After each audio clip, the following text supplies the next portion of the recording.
তো আজ চিকেন তন্দুরি বানাচ্ছি, গোটা মুরগির চিকেন তন্দুরি। তো দেখো মুরগিটা আবার পোড়াচ্ছি, প্রায় সব হয়ে এসেছে। তো আমাদের চিকেন তন্দুরি একদম রেডি। এবার এটা তুলে নেব। দুই দিক আমি ভালো করে আগুনে পুড়িয়ে নিয়েছি। তো বন্ধুরা দেখো, এখানে চিকেন মানে মুরগিটার একদম তন্দুরি বানিয়ে নিয়েছি। আর এখানে গ্রিন চাটনি আর টমেটো কেচাপ আর পেঁয়াজ আর লেবু, পাতি লেবু দিয়ে এটা সাজিয়ে নিয়েছি। এইগুলো দিয়েই খেতে সুন্দর লাগে আর দারুণ হয়েছে কিন্তু দেখতে। খেতে নিশ্চয়ই ভালো হবে।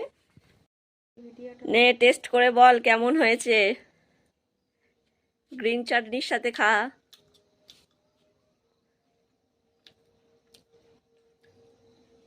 কেমন? খুবই সুন্দর, দারুণ দারুণ, লাভলি খেতে হয়েছে, লাভলি, সত্যি খুব সুন্দর।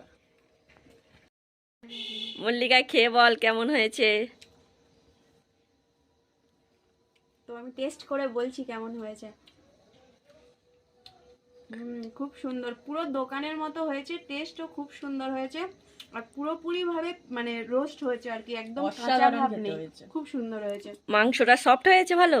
দারুণ হয়েছে। একদম পুরো সিদ্ধ হয়ে গেছে, কিন্তু কোনো কাঁচাটে ভাব নেই। খুব ভালো হয়েছে। সবাই টেস্ট করে বললাম যে করেছে সে নিজে খেয়ে বলুক সে কেমন বানিয়েছে। একটু টেস্ট করা যাক। বলো নিজের হাতের রান্না কেমন হয়েছে।